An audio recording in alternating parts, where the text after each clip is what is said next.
started, and you know, we can't start an activity around our office without introducing Duke. That's our therapy dog, so he's with us tonight, and I'm Gwendolyn Sterk of Sterk Family Law, and thanks for coming out tonight to Building Hope for the Future.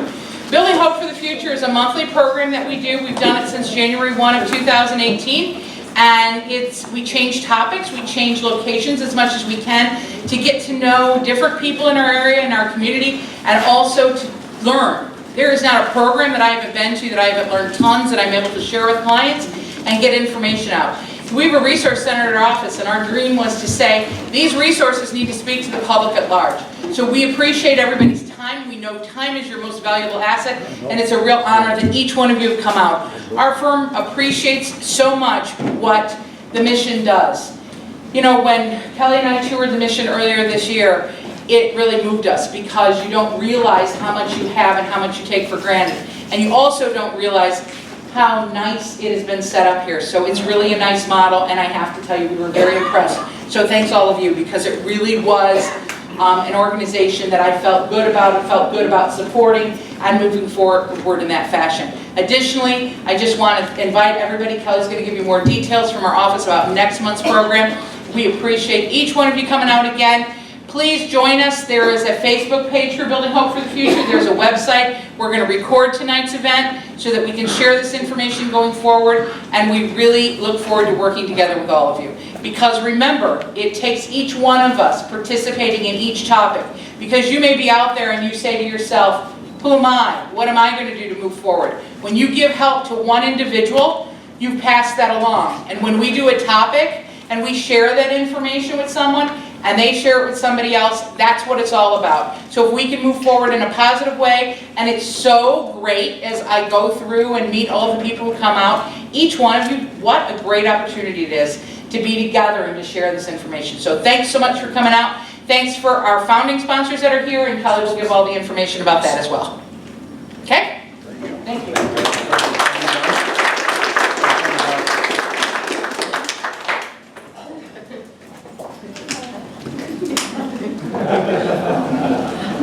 Good evening, I'm Kelly Garber. I am the Business Development and Marketing Manager with Gwen at Sterk Family Law. As she said, this is a program that we do each and every month that is simply open. The doors are open by facilities such as MorningStar and other groups that want to get the word out in the community. We have different programs and initiatives that we have. So everybody should have received a folder. Within the folder, there's some note paper if you want to take notes on anything, information about the speakers, information about the Building Hope for the Future program, and then also information for our event for next month, which will be on Wednesday, September 11th at the Lincoln Way Special Recreation Association. The Center for Independent Future is going to be speaking about housing housing options for transitional adults with disabilities. So what happens after you hit the age of 22 and you don't have the support within the education system and so forth. So like Juan said, we do have the Facebook page. If you haven't given us your email, please do. We'll send you information through via email and updates on our upcoming programs as well. At this time, I'm going to let Sandy come up and speak and introduce our panel and get started. And if anybody has any questions, we'll open up a little bit at the end. Thank you.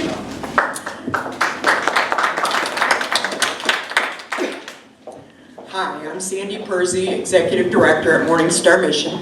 And to my far right, your left, is Meredith Montgomery.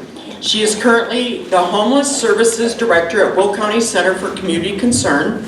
Meredith provides leadership to the Will County Continuum of Care. The Continuum of Care supports Will, Grundy, and Kendall counties and is tasked to create a collaborative approach to ending homelessness in these communities. On any given night, 227 people experience homelessness in this area.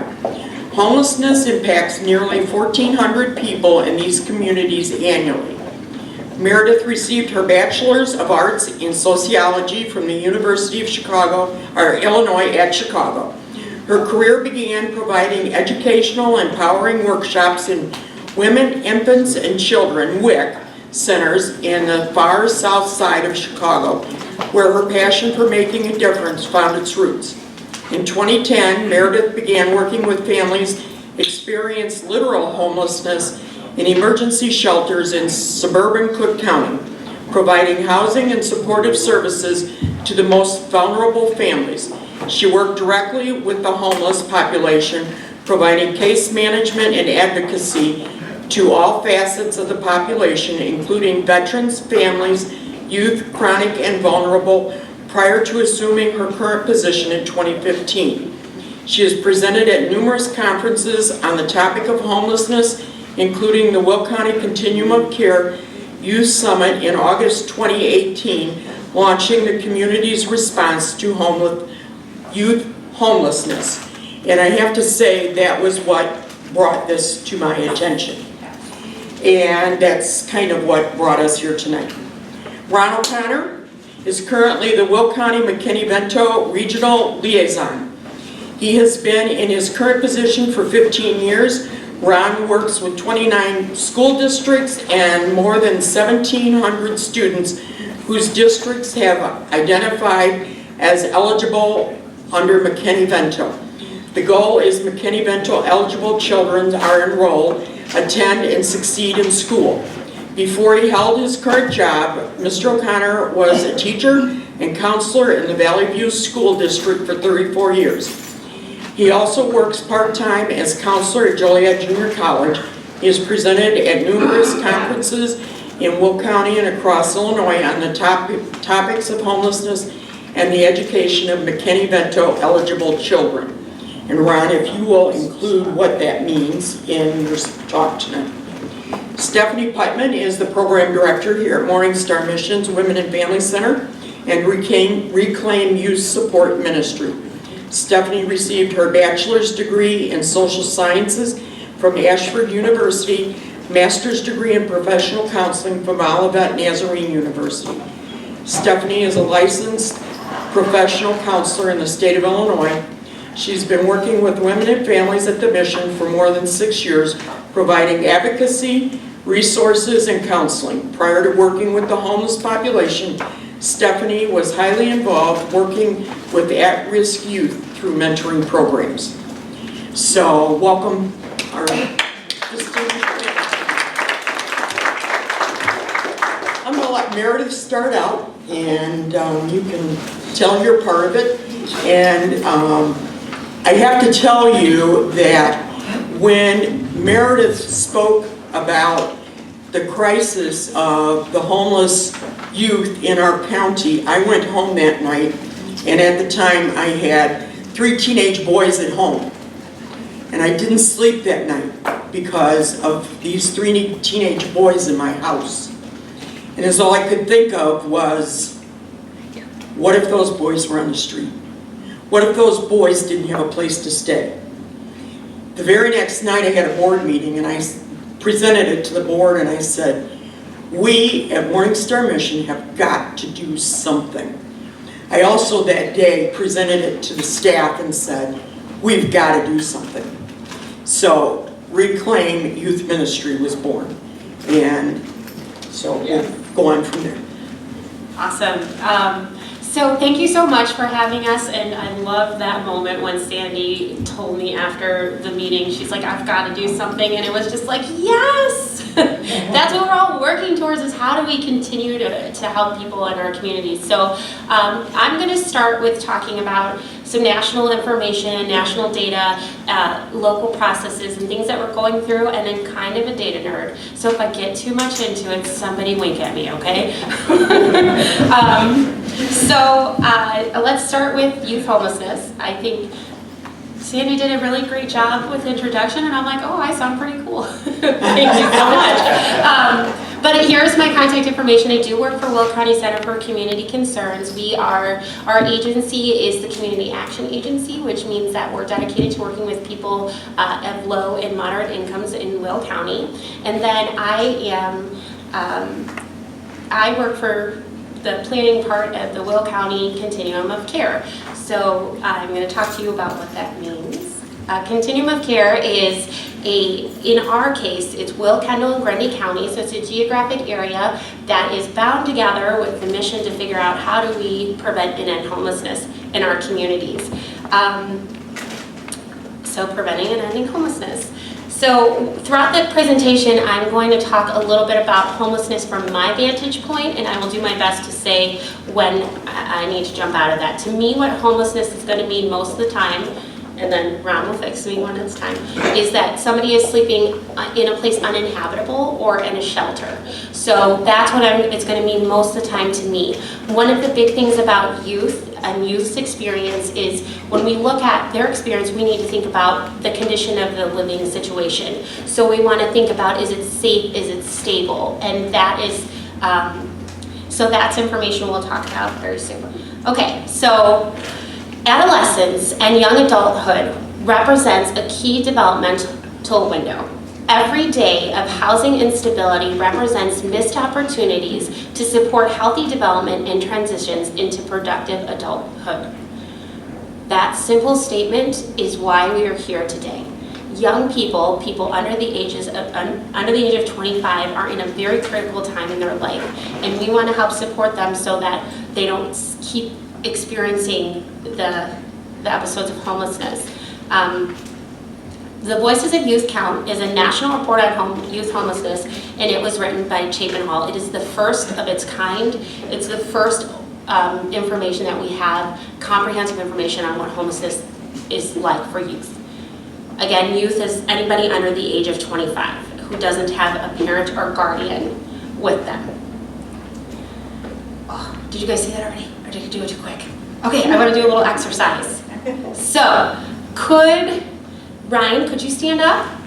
I'm trying to see another sticky name. Jeannie, could you stand up? And somebody in the back row, could you guys stand up? Just one person in the back row. Yes! Okay, so look around. So look around at who we have, except for Kevin, ignore him, and Kelly. So this is what youth homelessness looks like on our really everyday day-to-day. So 1 in 10 young people between the ages of 18 and 25 will experience homelessness in a year. So that's what it looks like in this room. We have about 30 people here. It's pretty impactful, so you guys can sit down. As we look at the younger group, 13 to 17, they will experience 1 in 30 of them will experience homelessness within the last year. So for young adults, 18 to 24, that in a year is 305 million, or 300.5 million young people experiencing homelessness. And then throughout the younger population, that's 700,000. That's a big deal. The report found that youth homelessness is broad and hidden, and I'll talk to you about what hidden means in a moment. Youth homelessness involves diverse experiences and circumstances, which means that we aren't really going to be able to say, like, this person will become homeless. There's so many things that make it unique. Then prevention, and early intervention are essential. That's where we come together as a community to make sure we're helping young people before they even get into a literal state of homelessness. Youth homelessness affects rural youth at similar levels to urban and suburban youth, and some youth are at a greater risk of experiencing homelessness. So nationally, some things that we know is that 72% of those who slept in a street or shelter also did what they call couch surf. So couch surf, which Ron will probably speak more on, means that they're going from place to place with no permanency, and most of the time it's usually an unsafe situation. So 42% have experienced homelessness 2 times or more. 52% of the young people felt unsafe in their housing situations, and 73% had an episode lasting more than a month. So they didn't know where they were going to sleep for more than a month. That's 3/4 of that population. About half of the young people who experienced homelessness in the last year have experienced it for the first time. That's how come we can know that it's so critical that we think about prevention and intervention. Youth who are at greater risks of experiencing homelessness, the lack of a high school diploma or a GED is the #1 correlated reason for an elevated risk of youth homelessness. Young people who do not have a GED or a high school diploma are 346% more likely to experience homelessness. Also, if they are living in households, this is a different population. People who live in households under $24,000 have 162% more chance of becoming homeless. Hispanic and non-white youth is 33% more likely to be experiencing homelessness. LGBTQ youth are 120% more likely. Black or African American are 83% more likely. And unmarried parenting youth are 200% more likely. So those are some of our young people who are experiencing homelessness at greater rates. Some of the risks and some of the things that happen to people happen during their homeless episodes and prior to. 29% of the young people said that they had a substance misuse problem. 69% reported mental health problems. And so I just want to reflect on that for a minute and remember when we talk about mental health, we might want to be thinking a little bit about trauma that young people have experienced. 33% have been a part of the foster care system, and 50% have been in a juvenile justice system. So, wow, right? I know I'm speaking a lot of numbers at you, but I feel like it really paints a picture of why we need to work with our young people experiencing homelessness and how they've had very hard experiences for an adolescent.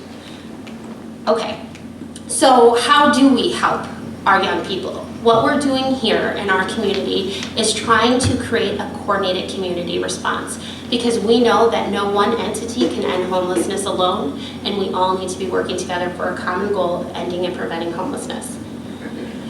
All right, so where did we start? How did this happen? Sandy talked a little bit about where we started. In 2019 or 2018, we got a notice for funding. HUD said, hey, communities, we want you to start thinking about this. We want you to start thinking about how do you resolve youth homelessness. And what that did was brought us together. We were empowered to get together and start looking at youth homelessness. Since this time, in January 2018, we've learned a ton. And we've done some really important things. Can everyone see my picture? What is it? What can we see? Iceberg. So the thing about an iceberg is that the top of it is all you can see, but there's a huge mass amount under it, right, that you don't know about. And that is, an epidemic for homelessness in general, but especially for youth. Youth, the information that we have from data locally is just the tip of the iceberg. It's just going to be people who are hitting our homeless services system. And I'll have slides on what that means later, but people who are accessing the shelter or accessing like outreach through one of our entry points. That's the data that we have clear numbers on. So that's just a little bit of what the real experience is. So the reason why is because Continuum is so focused on, it comes out of HUD, and HUD kind of sets the parameters of what data we need to be collecting and how we collect it. But as a community, we said we're not doing that. As a community, we said we need to look holistically at this crisis. And so we said to us what youth homelessness is all persons under 25 unaccompanied by a parent, a guardian, or adult who lack fixed, regular, and adequate nighttime residence. So Ron's going to talk to you more about that. When we build our homeless response, we need to be thinking of 4 key areas. We're building it based on primary prevention, and that is where we focus a lot of our energy. We want to keep kids out and young people out of experiencing homelessness, because once they do, we know that the results are going to be very scary. Another component is identification and engagement, and so that looks like how do we work together to start identifying young people in places outside of the emergency shelter. Then when young people are connecting to a crisis response, we need to make sure that there are enough available to them, and we need to make sure that services and housing finally are tailored to the young person's needs. I can keep going though, because the next thing I talk about,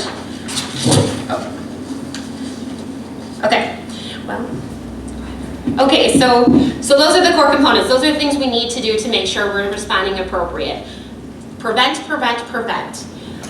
Make sure that we're accessible and we're talking to young people where they are at and getting them connected to prevention hopefully first, but if there needs to be an emergency response, we have that there for them too. And then tailored services to them. Those are our 4 big components. The outcomes are very critical. We want to make sure that young people have access to stable housing, which includes a safe and reliable place to call home. They have permanent connections. So what does that mean? That means that they have people in the community, that they have strong, safe connections with schools and families and other positive social networks, which we all needed as we were young. Yeah? Is anyone here under 25? So, okay. So you guys, you probably could talk to some of the good connections, but that's something you need to stay stable. Okay. Education and employment. This includes high performance in and completion of educational training programs, and then also stable employment, particularly for older youth. Then finally, and most importantly, the social emotional well-being. That's a core outcome for young people. And if you'd like to share this, you're more than welcome to share this with the group. So what social and emotional well-being does is develop key competencies and attitudes and behaviors that equip a young person to succeed across multiple sectors and domains of daily life. Okay, so we might not get this working. I don't know, should we start it or something? Okay, anyway, who cares? So the steps we've taken as a continuum is really exciting. We got together in March, we brought all of our stakeholders together in March 2018, and we said, what's going on with our community? What do we need? What's our focus? We had 16 stakeholders in March attend that meeting. Then we led focus groups with young people with lived experience. The McKinney-Vento Regional Office of Education hosted youth-specific trainings to our partners in education. And then we worked with lots of systems of care. We worked with child welfare, education, homeless services, and workforce to figure out if we could start getting an idea of the full need of young people. And the scope, really.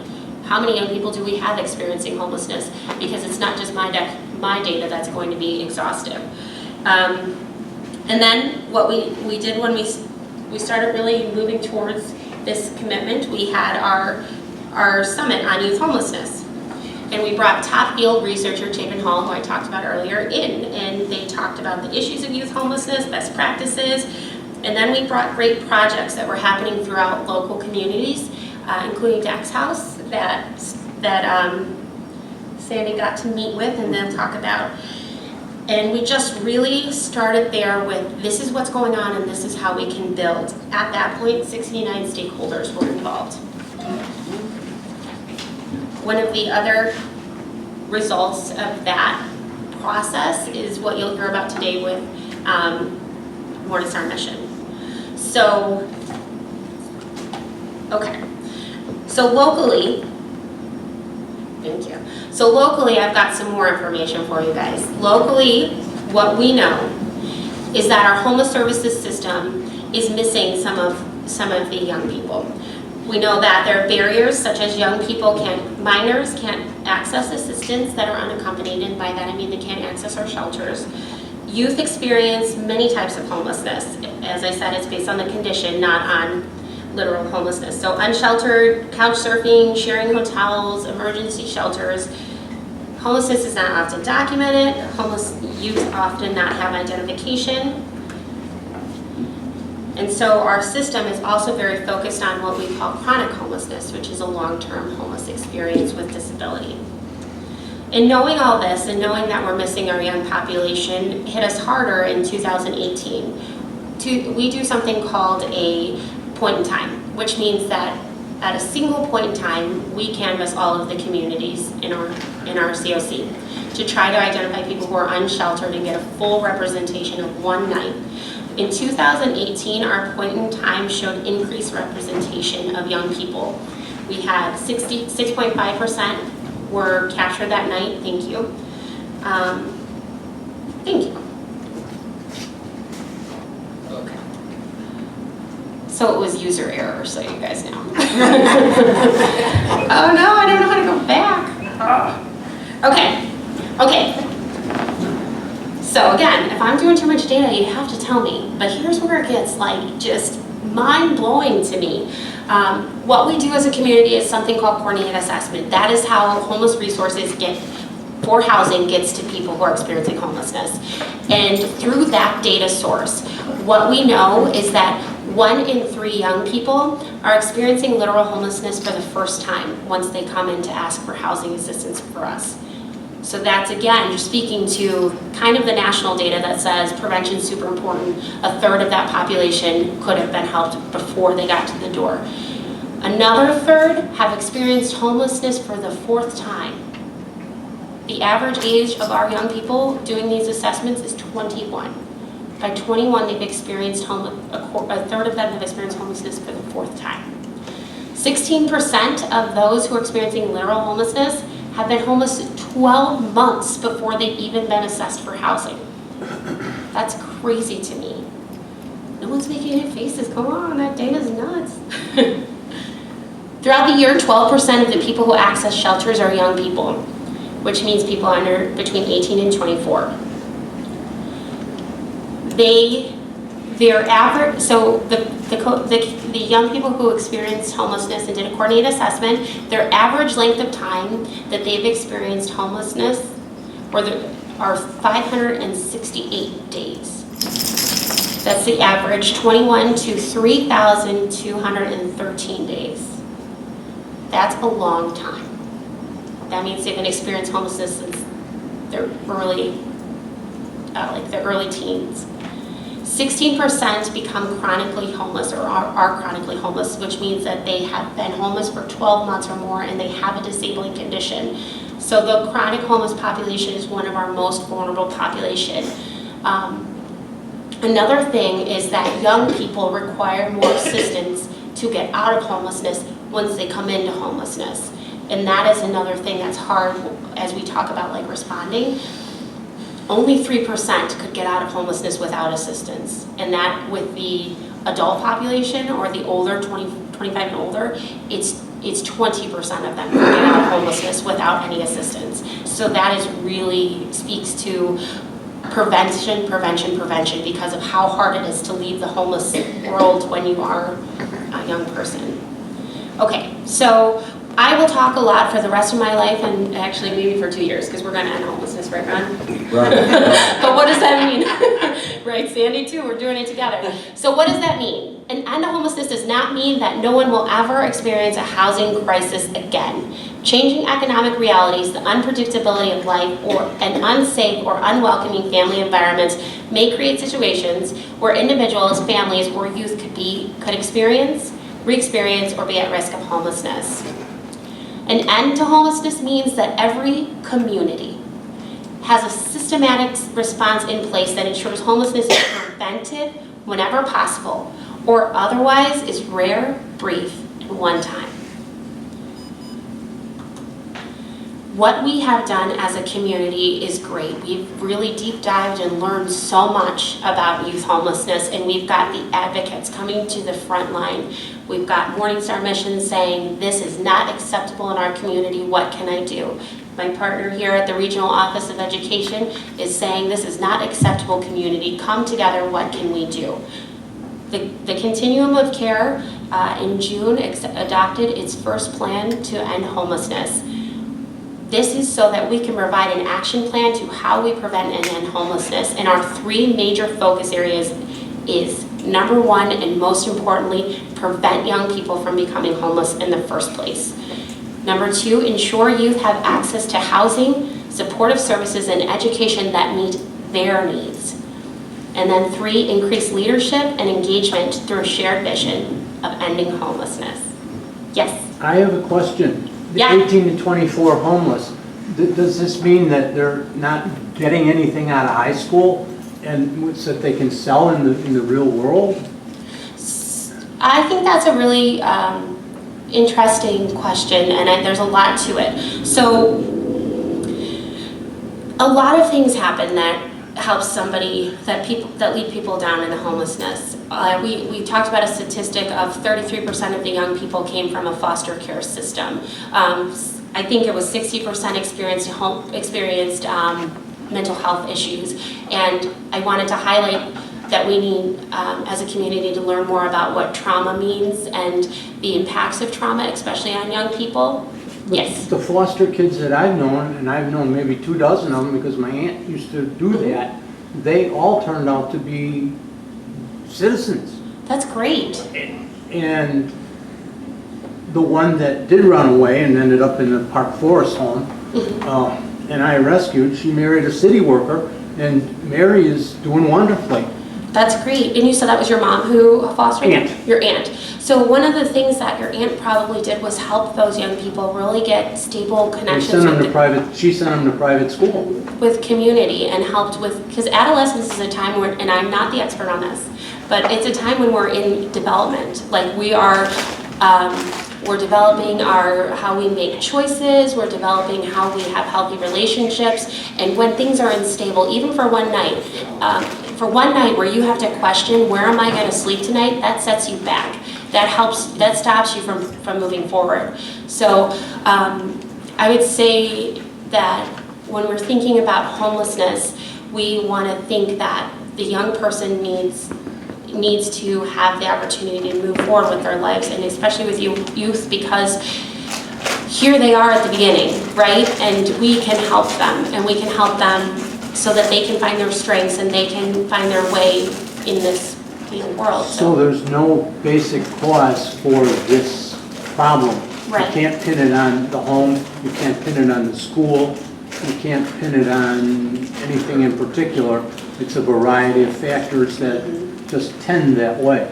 Right, and even though we know that there are reasons that that correlate, or like more of certain populations may fit, it's not, there's not just one reason. I know, because Yeah. 40 years ago, I met the daughter of the Gulfstream trailer owner, manufacturer. She was looking for a place to sleep. I met her on Rush Street.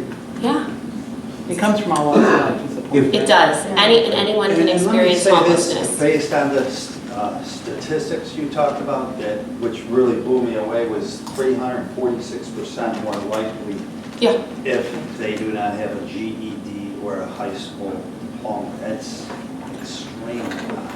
Yeah. That kind of, well, Our do you want to go on?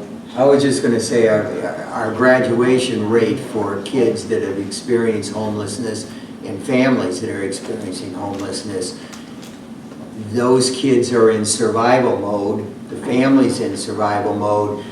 They're not successful in school because they've experienced trauma, they have not been in a nurturing environment.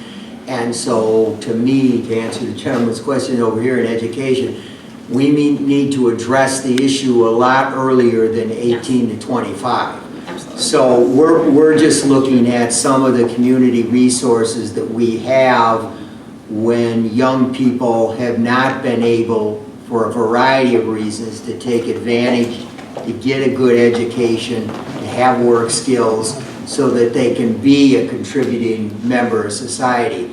So, you know, the gentleman's talking about foster care. Sure, there's probably lots of very positive things in foster care. People that the foster care parents that got in have very good intentions. I think sometimes because our whole child welfare system is, the resources available in many cases is broken. I think the exception would be the foster care parent that would put more resources in than probably the $350 they're getting a month to take care of kids.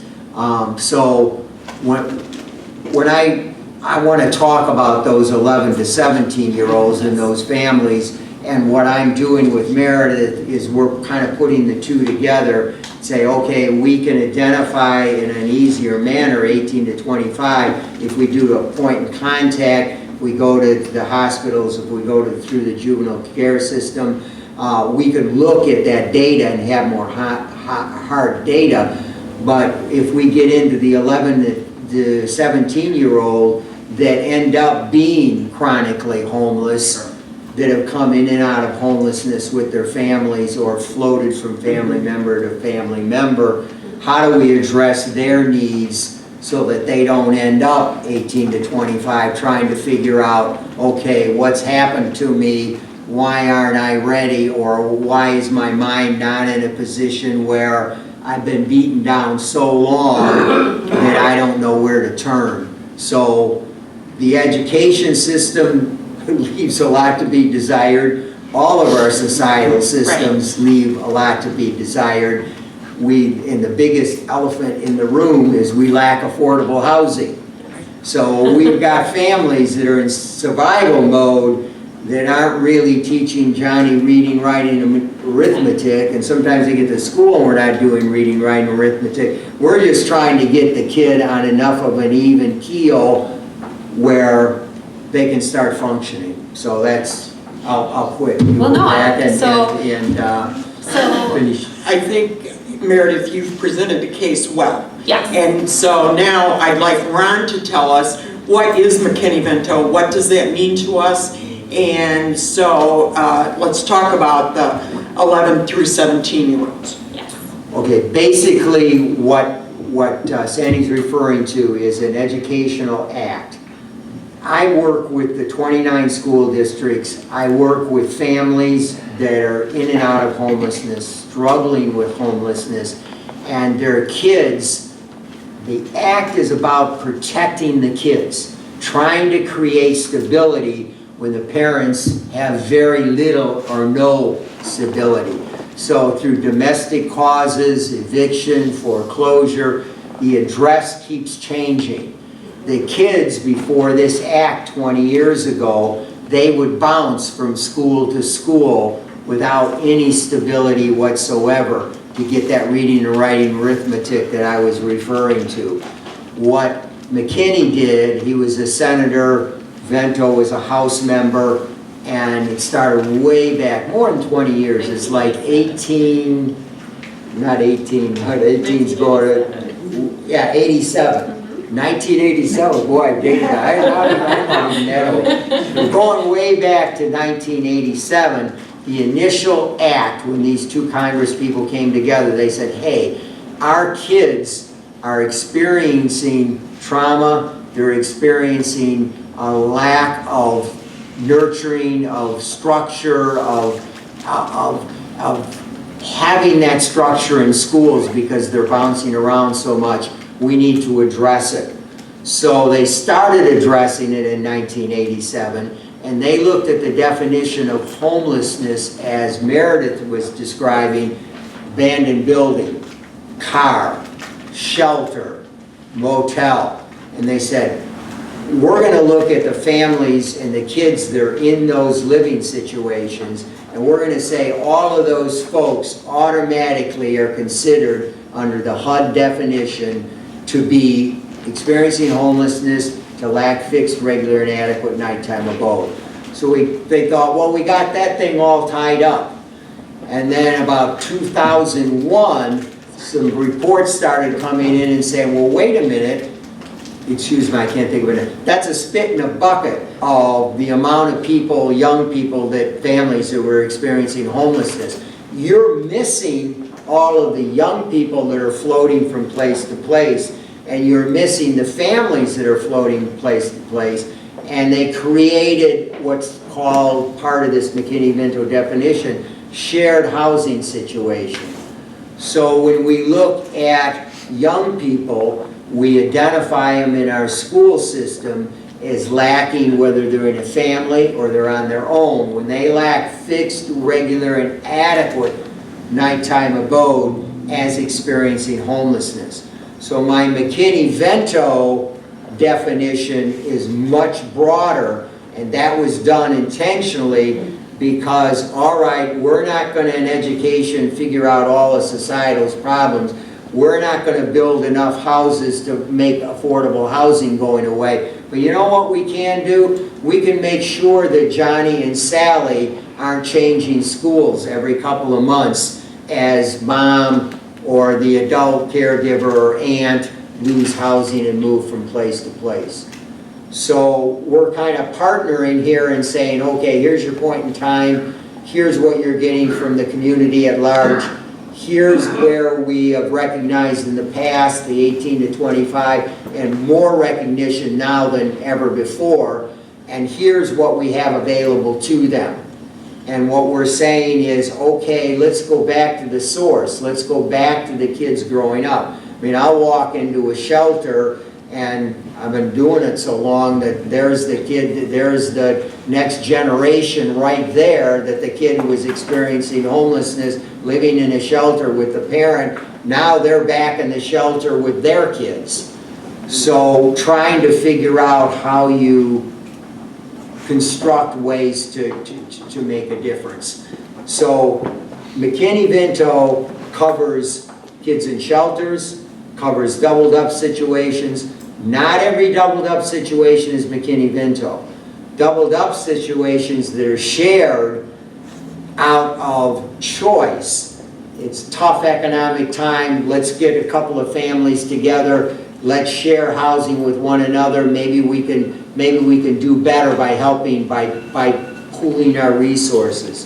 McKinney-Vento qualified students are those in shared housing situations where in the middle of the night they and their family were evicted, all of their clothes are in a green garbage bag, and they go to the aunt's house or back to mom and dad and say, I'm embarrassed to tell you, I was behind 6 months in my rent, I've been living in the car for the last couple of days, will you take me in?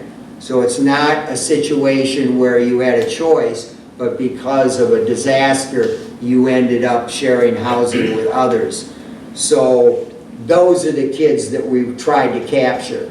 Now, in the state of Illinois, I think the last statistic, I got to get statistics, I know, is probably 85,000 were estimated kids. Now, I'm going just individual kids. 85,000 were identified as experiencing homelessness, meaning they lack a fixed, regular, and adequate nighttime abode.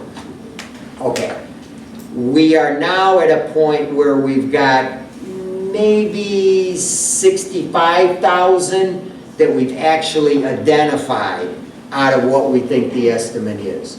So if you bring it down to Will County, where we're at in Will County itself is school districts, by the McKinney-Vento definition, have identified 1,650.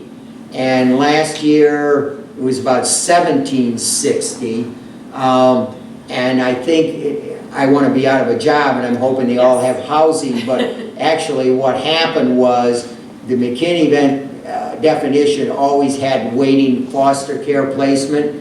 So we had all of the foster care kids into that system, because foster care kids, like other kids, families experiencing homelessness, because we're always trying to fix the parent, they're bouncing from school to school. So they fit the definition of McKinney-Vento.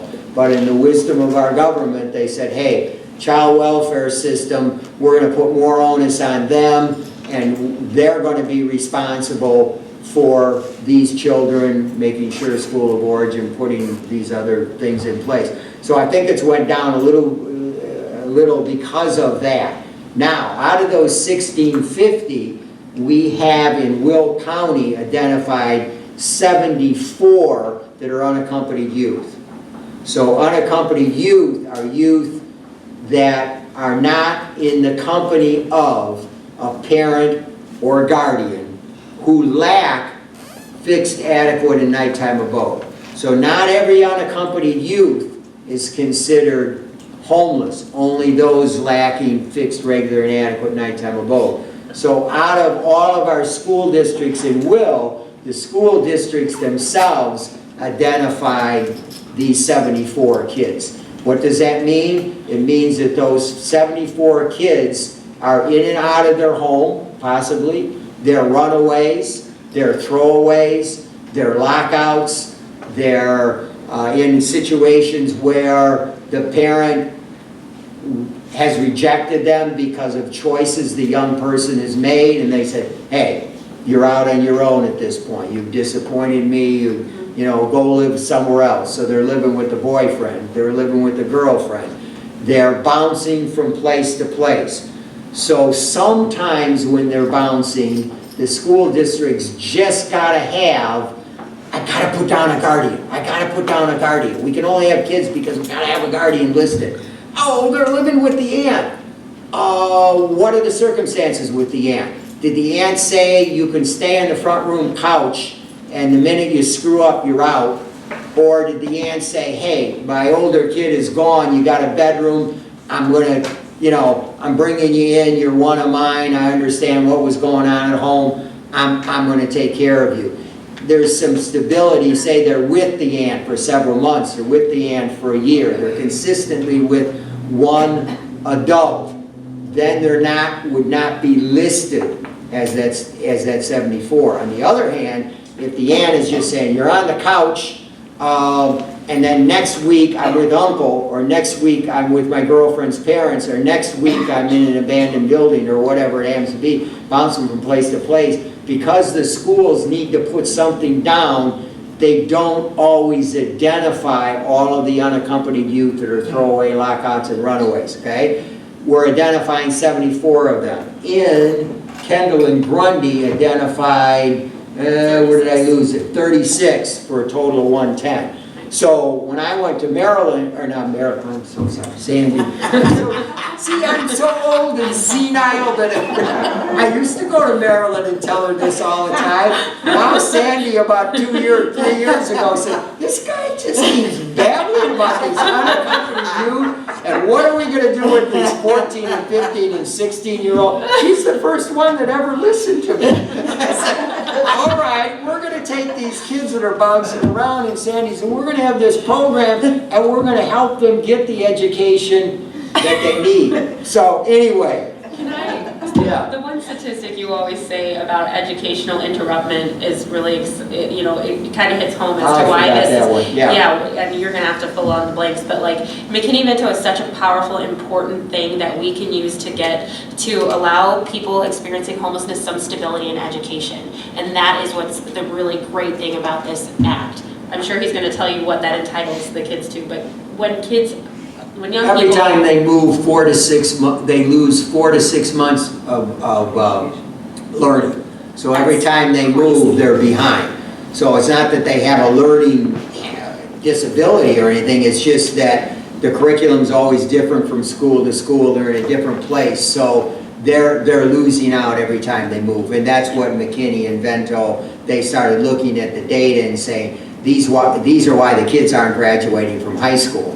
Because they're so discouraged and down on themselves and think nobody cares, I can't do anything right. You know, they either introverted or they blow out and they're just hanging on the wall somewhere, or they go inside themselves because of year after year going from school to school to school and never really having any success. So McKinney-Vento, in other words, the child stays in their school of origin. Doesn't matter where they move to or where they're staying. yeah. And it's up to the school districts to transport them back to the school of origin. I'm sorry. No. Blurt that out. It's up to the school system to actually transport them? Yes. And what it is, the law would be defunct and of no use without transportation. Mm-hmm. So the whole idea is these kids within reason, and there's lots of rules and regulations, is it within 45 minutes, is it within an hour, is the child an older, is it a youth who wants to graduate high school, wants to graduate junior high, maybe you take the kindergartner, the first grader, and the parent says, okay, it's in their best interest, they're gonna come, they're gonna go to the school closest to where all the other kids go, whereas my junior wants to stay in Minooka, and we're now in Joliet. So the two, Minooka and Joliet, are gonna share transportation costs to get the child who that's their choice. So that's another aspect of McKinney that is so good. Each kid is taken on an individual basis. What are the needs of that kid as the parent is floating, and what do they need? And it's always a balancing act. And there's a huge cost of the transportation, so there's a bunch of things we're trying to do about that too. But there was another question about, well, what are their rights? Right. Okay, their rights are to a free public education, okay? And that's a big fat right, and you know why that's such an important right? because we don't have free public education in the United States, in Illinois or any other place. When I was a kid, it was free public education. When I went to Joliet Junior College, it was free public education. When I went to Northern Illinois, I paid a few $100s for books and a very small tuition, and I got my college education.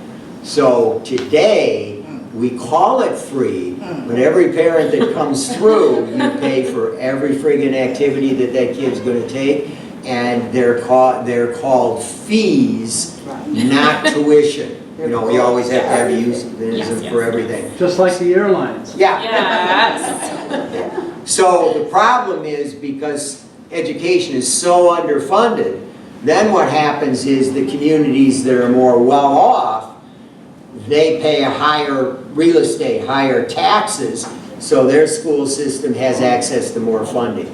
So when you get into areas where there's more poverty, the state has not always been good at balancing it. And I'm glad I said that, because where I'm going to find my 1650 are in the areas of Will County. Not always, it's just an indicator, but the kids that are on the free lunch program, it's going to be in your areas that have the most poverty, because those families, when they lose their housing through a domestic situation, loss of income, medical bills, whatever it happens, the person that's next door is about 2 weeks away from the same position, but come on in. And they got a house, but it's roofed, the roof is leaking pretty bad. So if you look at our Will County population and you look at the areas of poverty, that's where the schools have identified the McKinney-Vento youth. All right, free public education. Sandy is saying that, I know, she's going to... The reason he keeps saying that, in case you don't know, Marilyn was my sister, and she was the executive director for over 20 years at the mission. That's why he keeps saying that. Yeah. I'm glad you said an that. FYI. just to get me out of this. So what happens is that the kids have a right to stay at the school where the parent lost the housing, the guardian lost the housing, or they can go to the school where all the other kids go where they're temporarily staying, whether it's a motel, whether it's a shelter, whether it's a shared housing situation. Those are their two choices. They can always go back to the school of origin, that's the choice, or they can stay where all the other kids are going to school. And a lot of school selection goes into that in terms of the social worker meeting with the family, talking about, you think you got a shot at going back? Do you want the kids transfer? What's in the best interest of the kids? Okay. Immediate enrollment. Before we had McKinney-Vento, the districts had 15 pages, and they still have 15 pages of residency law. You know, have to have a birth certificate. Okay, you have to have records. Well, how am I going to pay some in class if I don't have records? You know, shots. Well, we got to have the shots. Well, they probably had the friggin' shots, but they've been in 6 different schools, so we got to track them all down. So kids were not in school because there were so many barriers to, you have to prove that you're a resident of the community. McKinney blows that up and said, I don't, they're in a bad way. And so when those kids come in, you just get them in school, and then we'll sit down and figure out where the grades are, where the birth certificate is. And Illinois gets progressive every once in a while, and it got moved to the point of saying, oh, it's a struggle for people to get a copy of the birth certificate, let's make that free. So the schools have staff that's trained, it's the staff's responsibility to get this done. And you are not allowed anymore under McKinney-Vento to turn the kid away. Used to be in the 1950s in the white picket fence or whatever existed, but in the 1950s everybody came in, they were in smaller communities, and where's the birth certificate? Oh, no parent, no guardian? When you don't have both parents here, we got to see both parents here, you can't get into school. So we finally started recognizing there's a lot of different living situations for kids. And what we need to do is make sure that the kids get in to get an education, and that there are no barriers at all. I think the reason I mentioned the 1950s thing were, if you didn't have a birth certificate or you were enrolling a kid that you didn't have evidence that that was the parent or guardian, our laws were set up that you'd get sued. So the school districts would not enroll a kid. Now, if the school districts lets a kid go out there, even if it's been expounded by one kid, we have a lot of them by one parent, they're still going to be able to enroll, and then we straighten it out. And then receive transportation priority for preschool, so that's it. Yes. I talk too much. Okay, just- Stephanie needs to take Well, over let now. me start by beginning of what Reclaim is and why we named it Reclaim. And that is because we want our students that come to MorningStar Mission to be part of this program is to claim their life back from everything that seems like it's been taken away, whether it's the housing or whether it's the education. We want to empower them to make those decisions, and we're here to support them. And our vision is to be a safe and stable support system to the homeless and unaccompanied youth so they can anticipate a promising future for themselves. And basically, we are keeping them in school. We want to see them strive, and by that, our focus is keeping them in school. So a little bit about the program and it's targeted is to assist the assist and house unaccompanied or homeless youth in the Will County region. We're starting with Will County, but we do branch out as well to other counties. And the purpose of the program is to provide a safe and healthy residency to youth who are faced with homelessness, undesirable living arrangements. We kind of talked about that. The overcrowded family, the shelters as well, and to provide them with a healthy residency and living arrangements. So MorningStar is providing a dormitory-style rooms for men and women, and we have the ability to house up to 12 students at a time. The students must be 16 and older for to be eligible for our program, and if they're under the 18, the students must have a permission by the legal guardian to enter the program, and we've kind of talked about that. That's one of the barriers, but because we're not DCFS licensed, they do have to get guardianship as well, or they can go through the process of emancipation, which we would be able to help support them through that. So it doesn't mean that's impossible or that 16 or 17-year-olds would not be able to come in here. We do have the application process where the parent is able to come in and check out the facility and be part of the application process. And we've actually because we've done our research and we visit other agencies that have programs like this where they actually have the parents come in and say, look at the program, and some will sign off, some won't. So it really just depends on what the situation is.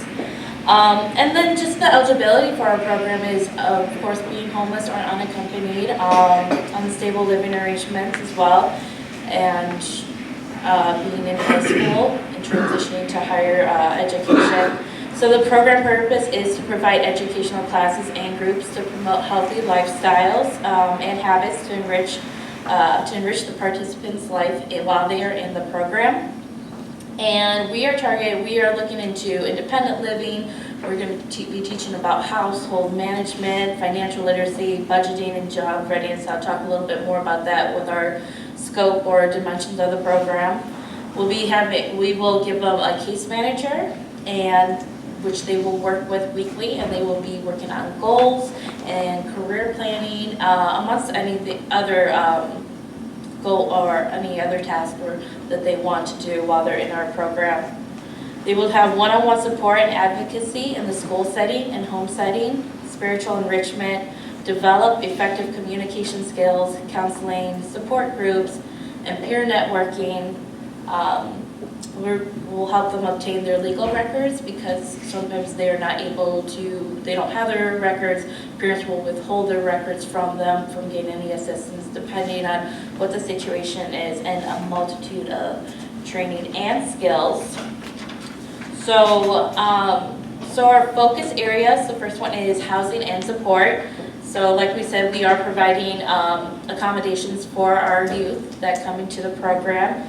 And like I said, it's dormitory style that they would be living in. We will provide meals for them as well, and if they are in need of clothing, we do provide vouchers for them to go to our store. So clothing, we want to hit their basic needs: clothing, housing, and food. So that's what we'll be doing then.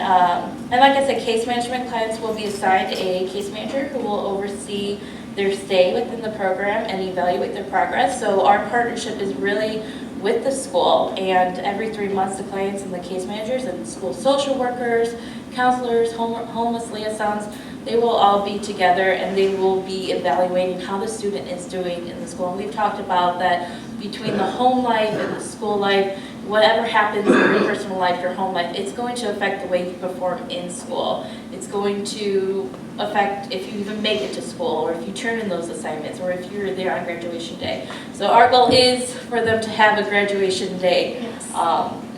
We will be doing career job readiness, where we're going to prepare our students to transition into higher education, such as junior college, four-year university, and trade school. We have partnerships with the mission that they've even offered to help with training and even go on to a trade school within their company. Programming, the program will focus on several dimensions to enrich their lives, and I'm going to talk a little bit more about them and give you a little bit more of an example of what we're going to be doing. So the seven dimensions of programming that we have identified is to produce an effective program targeted at for our homeless youth, in the sense that their needs and wants will be met while enrolled in the Reclaim Youth Program. During their stay, students will have weekly case management, as I've already mentioned. So the first one is academics. Like we said, we want to keep our students in school. That is the priority that we have. So within that dimension, we're focusing on the students, their curriculum, their enrollment.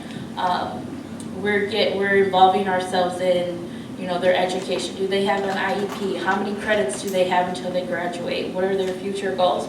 So that's why we're saying we're making a team up, which is creating a team and partnership between the program staff and the school officials, and to help the student progress in school and in their personal life. And like we said, the way they are in school affects how they are at home, and vice versa. So we will provide additional services if needed, such as tutoring. We're going to help with the student explore career opportunities by identifying their likes, their dislikes, interests, personality traits. I don't know if any of you in high school knew exactly what you wanted to be when you transitioned from senior year to four-year college or junior college. So imagine being a student who has no support, whether it's family or friends, and is unstable, has nowhere to live. Can you imagine what they're thinking for their future?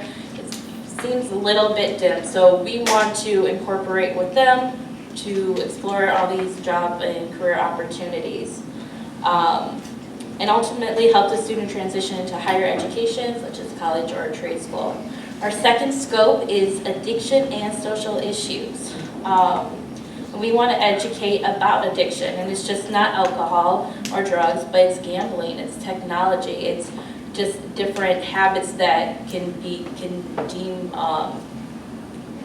just basically can put you in a spiral that is not favorable. So we are going to invite community members to present on social issues on a monthly basis. Some examples of social issues that obviously is addiction, but teen pregnancy, sex trafficking, domestic violence, gang affiliation. These are some of the things that our youth in this population is facing. Maybe not just sex trafficking, but prostitution, whatever ways of getting money. So we want to educate based on that, and with some of the stuff, it all combines together.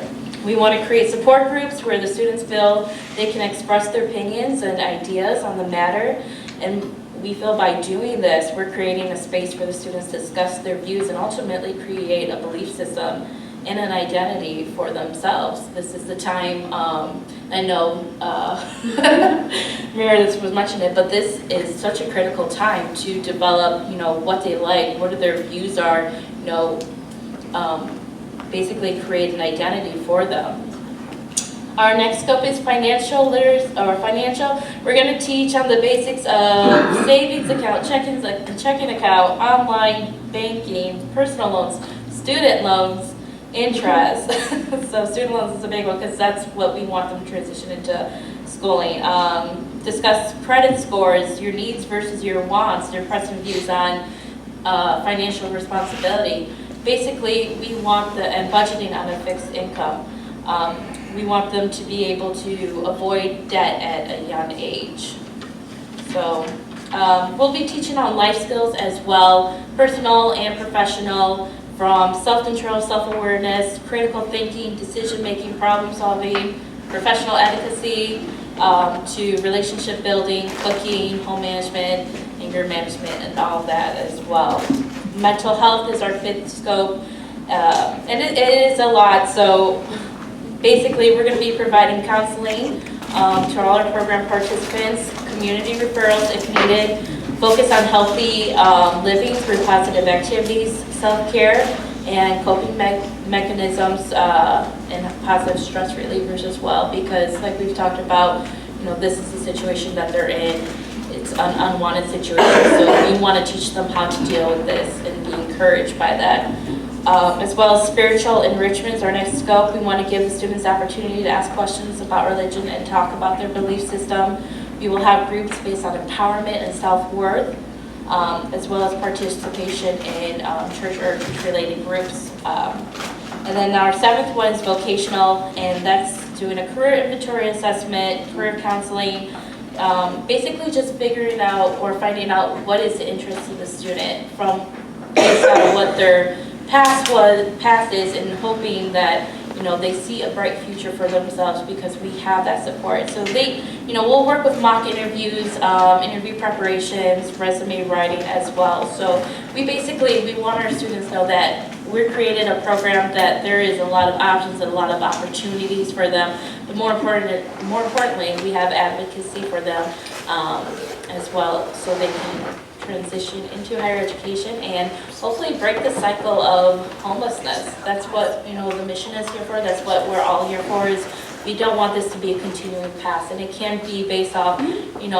different factors as well. It could be based off because the parent has a history of homelessness. So really, like I said, the Reclaim Youth is here to help these students. And I'd like to say, because tonight and because of Reclaim Youth and MorningStar, we have a young lady that is not going to be sleeping on the floor of a family's house tonight. She's sleeping in a bed in the program. So that's all.